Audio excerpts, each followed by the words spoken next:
اعوذ باللہ من الشیطان اللعین الرجیم بسم اللہ الرحمن الرحیم السلام علیکم یا علی مدد۔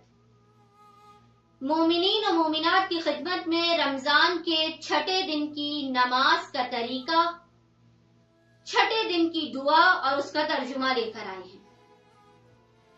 رمضان کے جو چھٹے دن کی نماز ہے یہ بہت ہی زیادہ بابرکت اور بافضیلت ترین نماز ہے۔ یہ نماز ایسی نماز ہے کہ جس کو پڑھنے والا پورے سال غضب الہی سے دور رہے گا۔ ذرا سوچئے کہ فقط رمضان کے چھٹے دن کی مختصر ترین نماز پڑھنے والا پورے سال غضب الہی سے محفوظ رہے گا، اور یہ ایسی نماز ہے کہ جس کو پڑھنے والے کی تمام امیدیں اور آرزوؤں کو خداوند متعال پورا کرے گا۔ رمضان کے چھٹے دن کی نماز کا طریقہ کیا ہے؟ بہت ہی مختصر اور آسان سی نماز ہے۔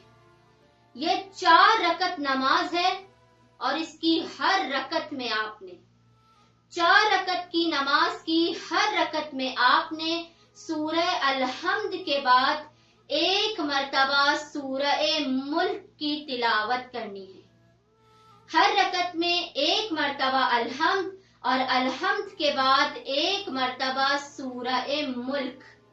سورہ ملک کی آپ نے تلاوت کرنی ہے، اور پورے سال خداوند متعال اس نماز کی برکت سے آپ کی آرزوؤں، آپ کی تمناؤں اور آپ کی دعاؤں کو مستجاب کرے گا۔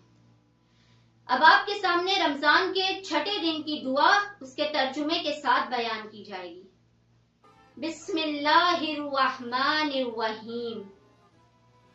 اللہم لا تخذلنی فیہ لتعرض معصیتک ولا تضربنی بسیئات نقمتک وزحزنی فیہ من موجبات سخطک بمنک وعیادیک یا منتہی رغبت الراغبین۔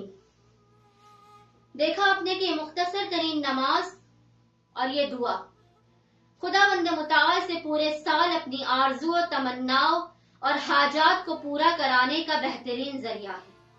امید کرتے ہیں کہ مومنین و مومنات رمضان کے چھٹے دن میں اس 4 رکعت نماز کو بھی پڑھیں گے اور اس دعا کو سنیں گے، اور خداوند متعال کی بارگاہ میں اپنی ہر حاجت کو مستجاب کروائیں گے۔ اللہم صلی علی محمد و آل محمد و عجل فرجہم اجمعین۔